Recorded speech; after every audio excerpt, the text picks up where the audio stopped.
I'm sitting here in my kitchen, looking at this table that has seen so much, and I need to tell this story.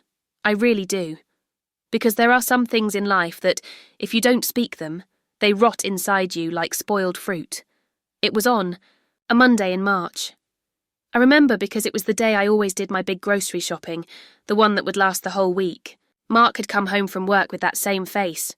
Tired, but not the tired of someone who worked hard, you know. It was a different kind of tired.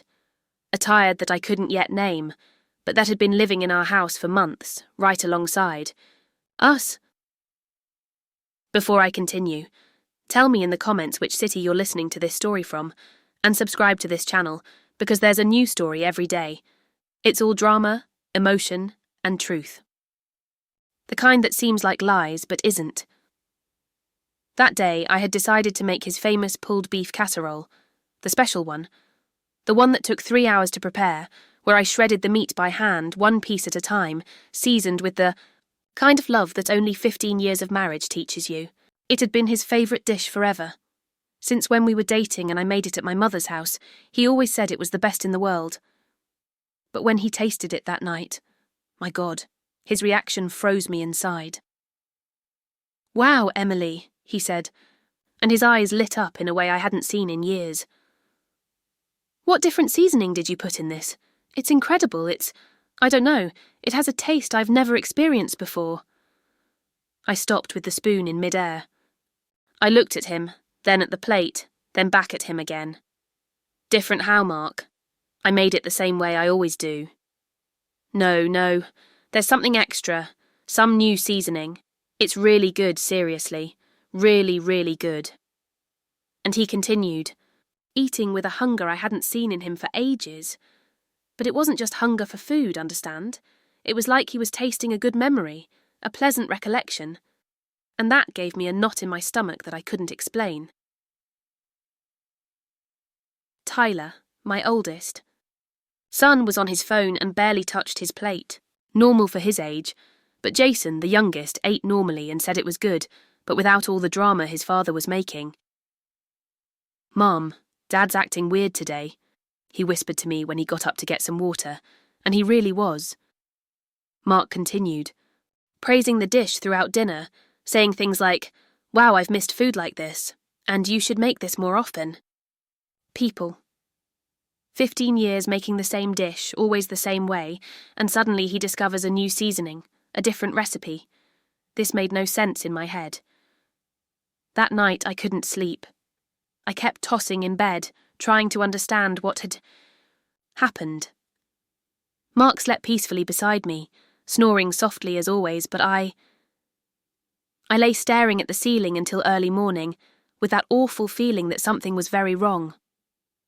On Tuesday, I woke up determined to test a crazy theory that had passed through my mind. I made the casserole again, exactly like the day before. Same ingredients, same seasoning, same care. When Mark came home from work, I served it as if it were the most normal thing in the world, and that's when things got really weird. He tasted it and made a kind of disappointed face. "Huh, today it's normal," he said without much interest. Normal? What did he mean by normal? It was the same dish as yesterday. "What do you mean normal, Mark? It's the same recipe as always." "I don't know. Yesterday it had a different taste, special. Today it's like it's always been." Like it's always been. 15 years of marriage and the dish I made with so much love was just normal to him. And suddenly, on some random Monday, it became special. It was at that moment that something terrible began to grow in my chest. A suspicion I didn't even want to think about, but that started gnawing at me from the inside like a worm. On Wednesday, I began to pay attention to other things. The way he handled his phone, always with the screen facing down. The shower he took as soon as he got home, without even properly greeting me first. The underwear he had started changing more frequently. And especially that strange excitement he had shown about the food. Thursday came and I was a wreck. I couldn't concentrate on anything. I spent the entire day frantically cleaning the house, organising drawers that didn't need organising, washing clothes that were already clean. anything to occupy my mind and not think about that horrible theory. That was growing inside me. It was when I went to tidy up his office, that little corner of the house where he kept his company papers, important things, that my life fell apart. I was looking for the credit card statement because I had seen a strange charge on our checking account, and when I opened the bottom drawer of the desk, a magazine fell to the floor. When I bent down to pick it up, I saw a foam container underneath it. A food container, with the logo of an upscale deli in town, those expensive places you only go to on special occasions. My hand trembled when I picked up the container. The receipt was still attached with a paper. Clip. And when I read what was written there, I felt the floor disappear beneath my feet. Pulled beef casserole. Family portion. The delivery had been made to Lakeside Towers, apartment 304. An address I had never seen before in my life. I sat right there on the floor, in the middle of the office, holding that empty container, and everything started to make sense. His excitement on Monday, the different seasoning, the special taste he had never tried before. He wasn't praising my cooking. He was remembering someone else's food. The dish I made with so much love had awakened in him the memory of another dish. The same dish, made by other hands. Another woman's seasoning. And he was stupid enough to show it in front of me. I sat there on the floor, I don't know for how long, holding that container like it was a bomb. Because that's exactly what it was. A bomb that had exploded my life, without making a sound. When I managed to get up, I went to his computer. Mark had always been somewhat careless with passwords, thinking I was too naive to mess with these things. He always used his birth date with the company name. Sure enough, I got in easily, and what I found there, Jesus in heaven, what I found there made me understand that I didn't know the man I had been sharing a bed with for 15 years. There was a hidden folder on the computer. Name, special projects. When I opened it, there were photos. Dozens of photos. A young blonde woman smiling at the camera in a kitchen that wasn't mine. And in several of these photos, she was cooking my casserole. There were photos of her shredding the meat, seasoning, assembling it in the dish. There was even a video of her serving the plate to him, both of them laughing, her in an apron and nothing else underneath. My world collapsed right there, in that silent office, with the smell of old papers and afternoon light coming through the window, as if nothing had happened. 15 years of my life. 15 years of serving, caring, loving, giving up my dreams to take care of the house, the children, him. And he had been taking our intimacy to another woman's bed for who knows how long. It wasn't just the betrayal. It was the humiliation. It was the mockery. It was him coming home, eating my dish, the dish I had always made with love, and comparing it with his mistress's food. In front of me, in front of my children. It was him turning our family table into a theatre for his lie. I printed all the photos, one by one, with hands trembling with anger and disgust. Then I deleted everything from the computer. He would know that I had discovered it, but not at that moment. Not that way. That night, when he came home from work, I served dinner normally. Rice, beans, a simple steak with onions. He ate without noticing anything unusual, talking about company problems, complaining about traffic, being the same old Mark. But I was no longer the same old Emily. I was a woman who had discovered that the last years of her life had been a lie. That the man sitting across from me, cutting his steak and complaining about his day, was a stranger, a liar, a traitor who had used my recipe of love to win over another woman, and I still didn't know even half of what was to come. Because when you discover a lie like this, when you discover a lie like this, it never comes alone. It brings along all the other lies you didn't want to see, all the excuses you accepted, all the signs you ignored. And I was going to discover each one of them. One by one. Until none remained. I spent 3 days pretending I didn't know anything. 3 days serving breakfast, lunch and dinner as if the world hadn't collapsed on my head. 3 days looking at his face and thinking, How was I so blind? But it wasn't blindness, people. It was love. The stupid kind of love that makes you believe you know the person sleeping next to you. Love that makes you ignore the signs because it's easier to pretend everything is fine than to admit your entire life is a lie. On Friday morning, after he left for work and the boys went to school, I sat at the kitchen table with those photos in front of me. One by one. Looking at details I hadn't noticed the first time. Her kitchen was modern, like those in magazines. Marble countertop, induction stove, gleaming white cabinets. Very different from my simple kitchen, with tiles yellowed by time and a stove that had seen better days. But what bothered me most wasn't her kitchen, it was the smile. In the photos, she smiled in that way of someone who knows they're doing something special for someone special. It was the same smile I had when I made the casserole. For Mark in the early years of our marriage, when I still believed it was love, not obligation. And he was there in the photos, hugging her from behind while she cooked, kissing her neck, doing all those things he had stopped doing with me years ago. The worst photo was one where they were sitting at the table, eating. Her in a red apron, him shirtless, and both laughing at something. Happy. In love. As if they were a real couple.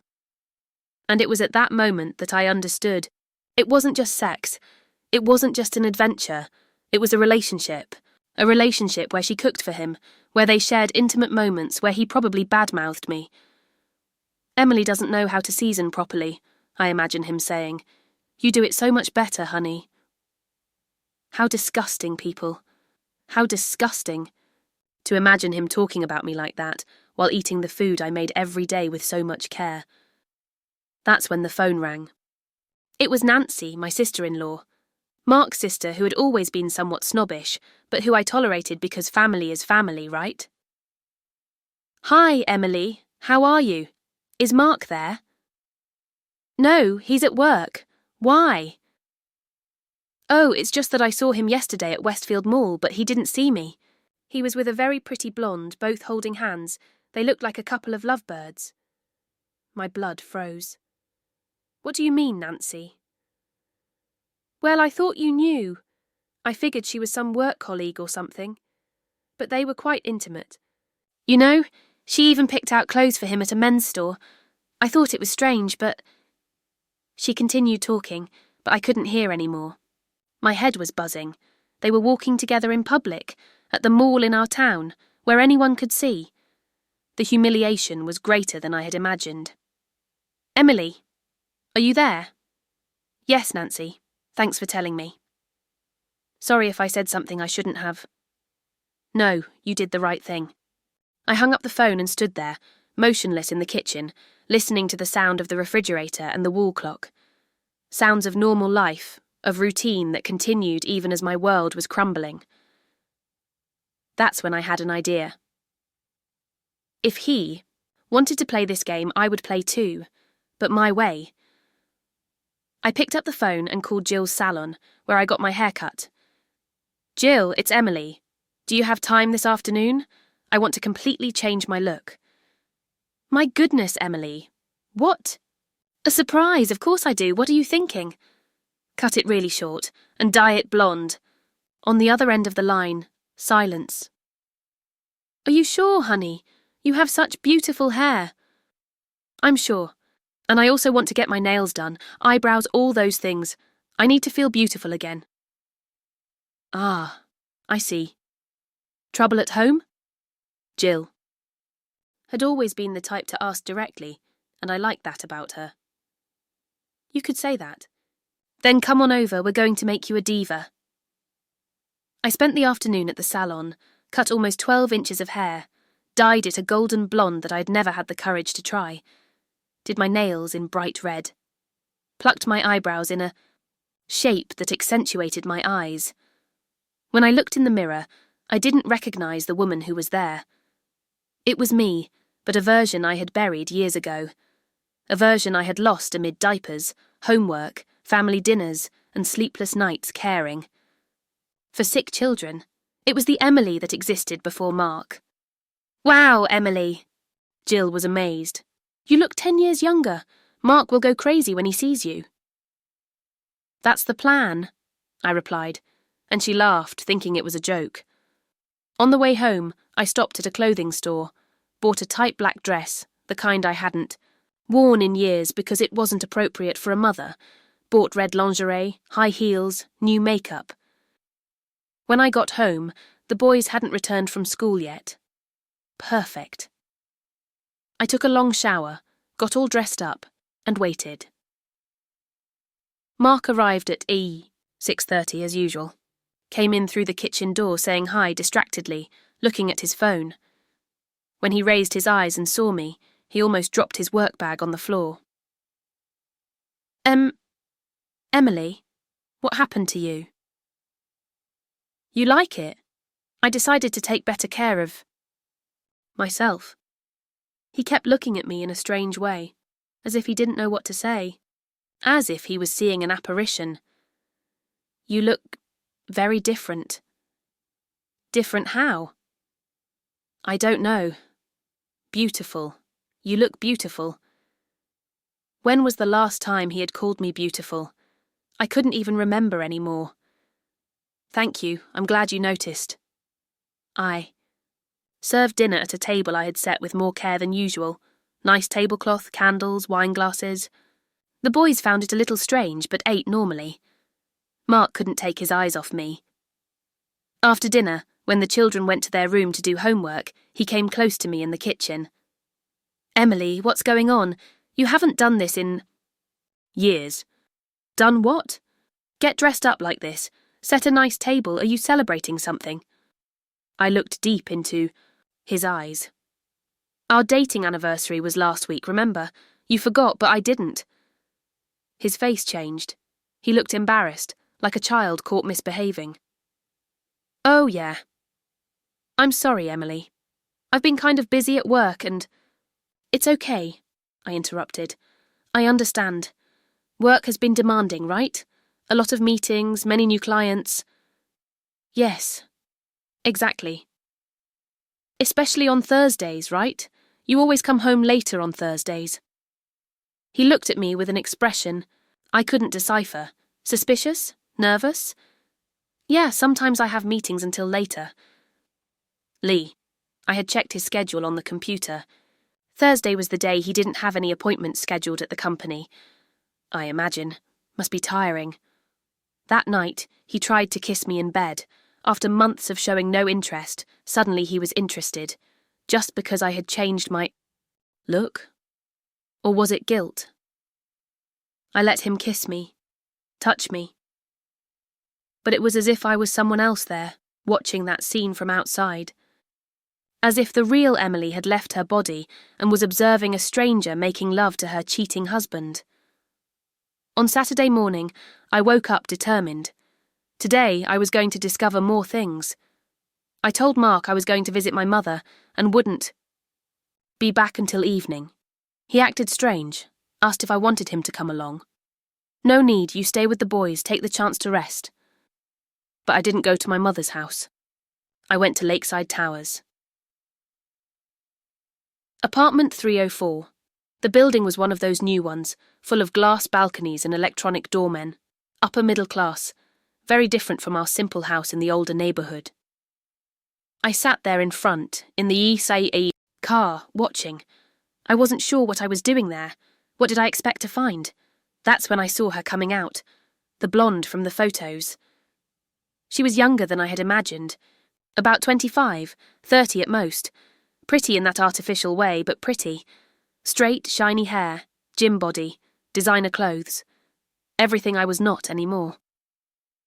She got into a red Civic and left. I waited a few minutes and decided to do something. Crazy. I got out of the car and went to the doorman's office. Good afternoon. I'm from the special delivery company. I lied shamelessly. I have a package for apartment 304, but the lady isn't in. Do you know when she'll be back? Oh, Amanda. She just left, but she'll be back soon. She always comes back to make lunch. Her boyfriend has lunch here every Saturday. Boyfriend. Every Saturday. Saturdays when Mark said he was playing soccer with friends. I see. Then I'll come back later. Thank you. I left there with my heart beating erratically. Now I had a name for her. Amanda. And I knew they met every Saturday. I went back to the car and called Mark. Honey, I changed my mind. I'm not going to my mum's anymore. What are you guys up to? Oh, me and the boys are just here at home. Why? I thought we could go out for a family lunch. Silence on the other end. Not today, Emily. I promised the boys we'd watch a movie here at home. More lies. Okay then, bye. I hung up and sat there, in the parking lot of her building, crying with anger, with sadness, with humiliation, crying for the 15 lost years, for the times I gave up my dreams to take care of our family while he built a parallel life, but mostly crying because I still loved that man, even knowing everything, even seeing the evidence, a stupid part, of me still loved Mark. And that hurt more than anything. That's when my cell phone rang. It was Tyler. Mum, where are you? Dad left the house and said he'd only be back tonight. What do you mean he left? I don't know. He got a call and rushed out, said he'd forgotten something important. I looked at the building in front of me. Amanda hadn't returned yet, but I bet she had called him. Okay, son, I'm coming home. When? I arrived. I found the two boys alone, Tyler taking care of Jason as he always did when we weren't around. Where's your father? He left an hour ago, said he'd be back for dinner. It was noon. He had lied about the soccer, lied about staying with the kids, and now had abandoned me on a Saturday to meet his mistress. The last straw. That afternoon, while the boys watched TV, I locked myself in the bedroom and did the hardest thing in my life. I took a sheet of paper and began to write. A letter. It wasn't a letter of desperation or pleading. It was a letter from someone who had made a decision, and when I finished, I folded it carefully and put it in the drawer. Because I had a plan. A plan that would make that man feel exactly what I was feeling, would make him taste his own poison. And this time, the one who would have the special taste in their mouth would be him. The plan was ready on a rainy Tuesday. One of those March rains that seem like they'll last forever and leave you with a strange melancholy in your chest. I had spent the last few days organising everything, in the minutest detail. I went to a lawyer without Mark knowing, Ms. Catherine, whom Jill from the salon had recommended to me. A firm woman, the kind who doesn't accept flimsy excuses from men. Emily, she told me when I recounted the whole story, you have enough evidence for a divorce on grounds of infidelity, and you'll get custody of the boys without a problem. I signed the papers one morning when he was travelling for work, or at least that's what he had said. After everything I discovered, even his business trips had become suspicious. The envelope was right in front of me, sealed, with the documents that would end 15 years of marriage. But I didn't just want to hand it to him. I didn't want it to be that simple. He had humiliated me with the casserole story, had used my love recipe to win over another woman. So he would receive the divorce the same way. On Thursday, after the boys left for school and he went to work, I began to prepare everything. I went to the butcher, bought the most expensive dried beef they had.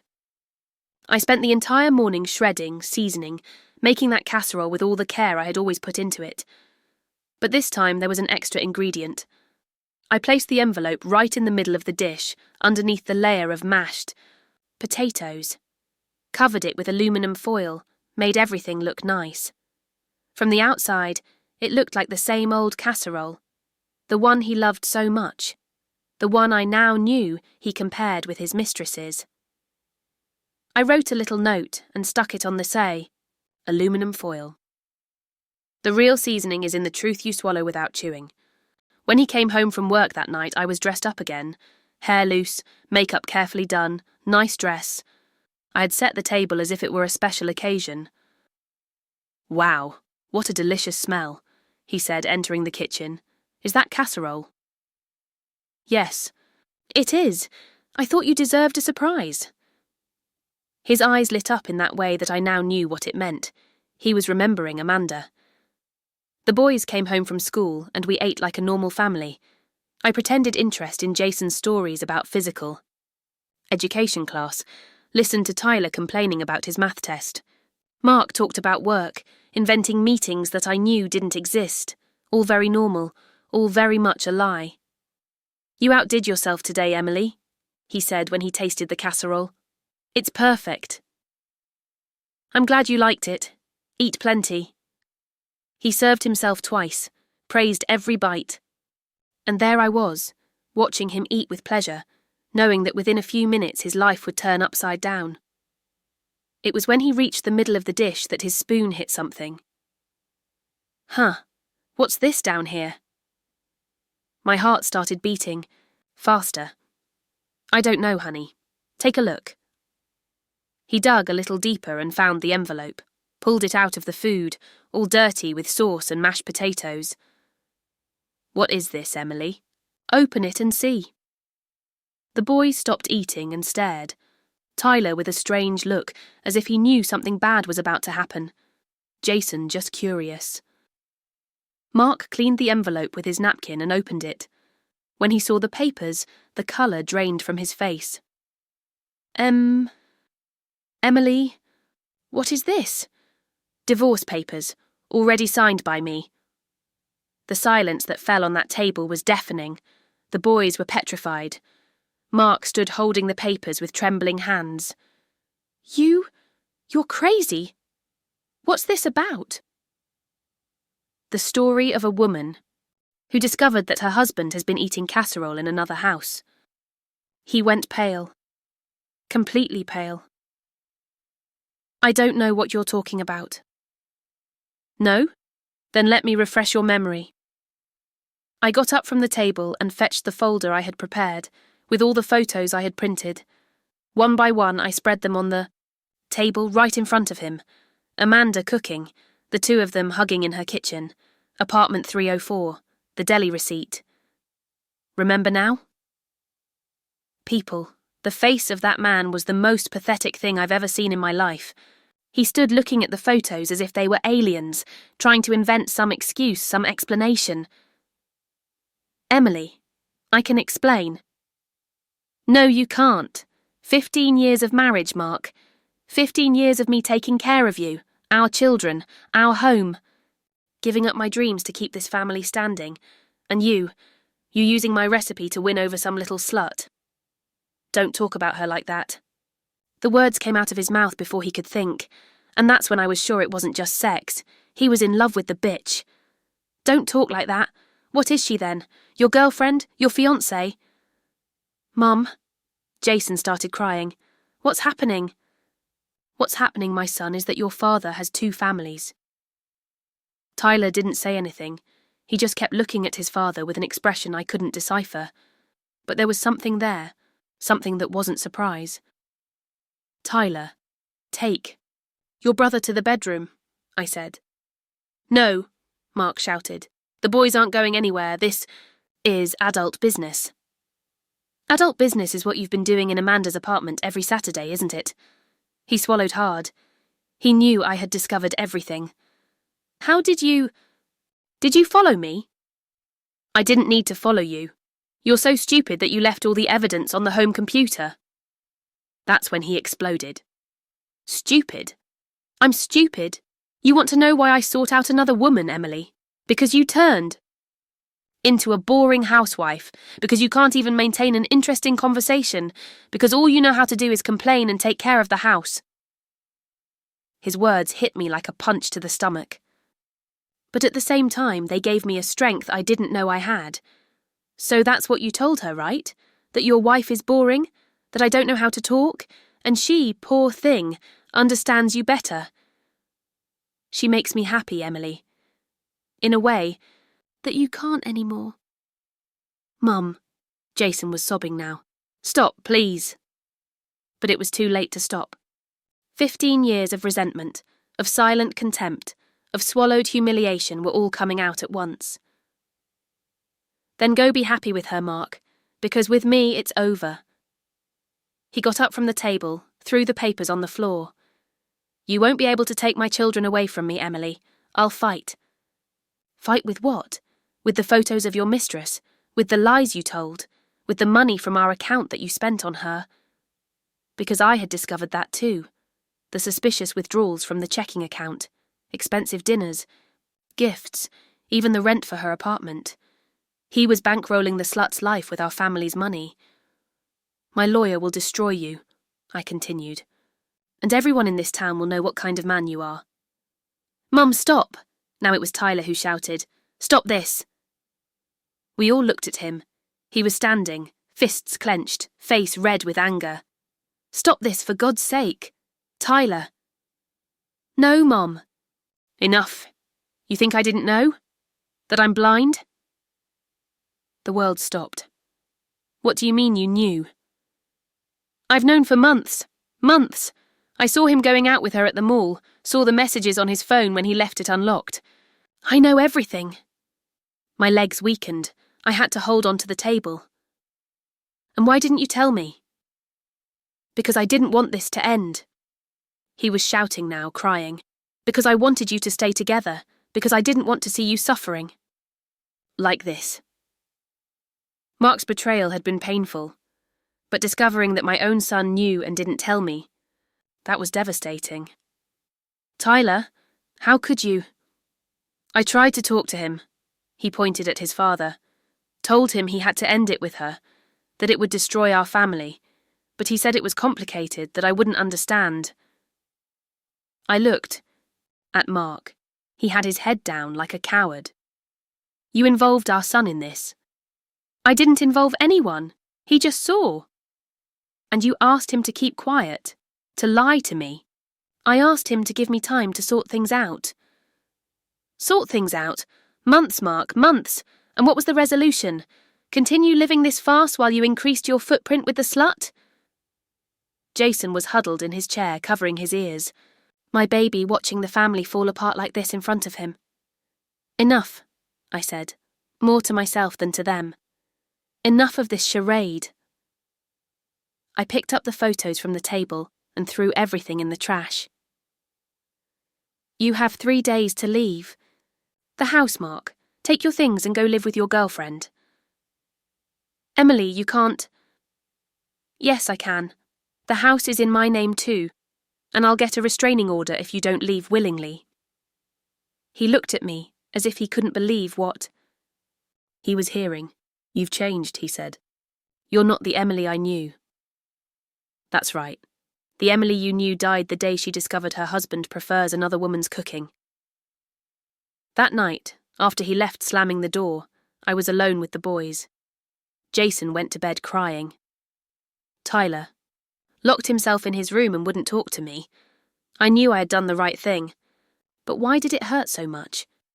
Why did it feel like I had lost not only my husband, but my children too? I sat there in the kitchen, looking at the dirty dish where I had served my last casserole as a wife, and cried until I had no more tears.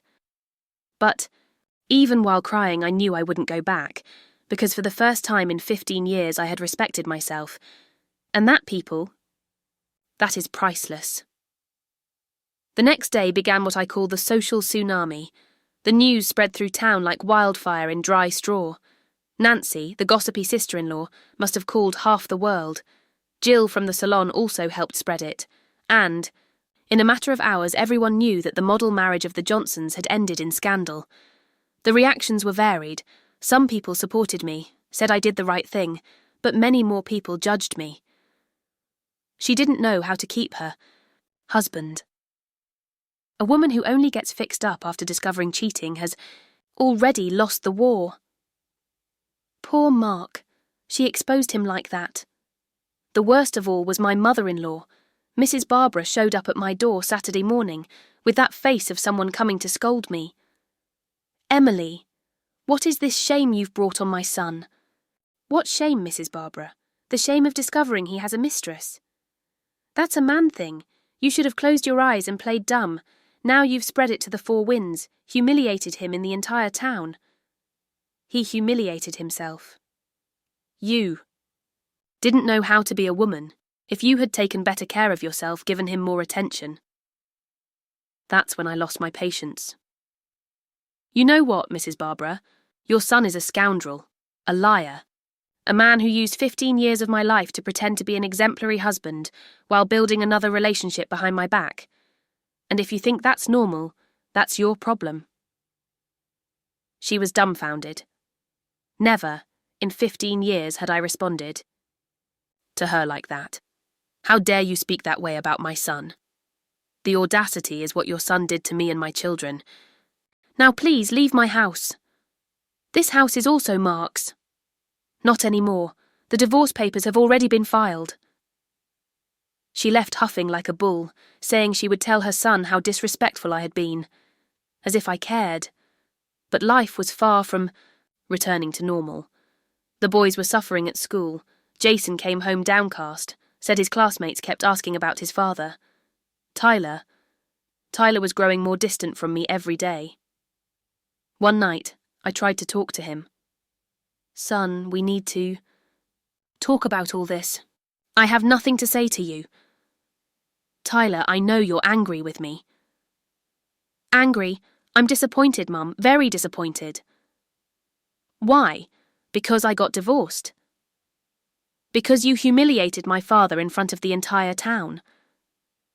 His words hurt more than any insult Mark could have made. Your father humiliated himself.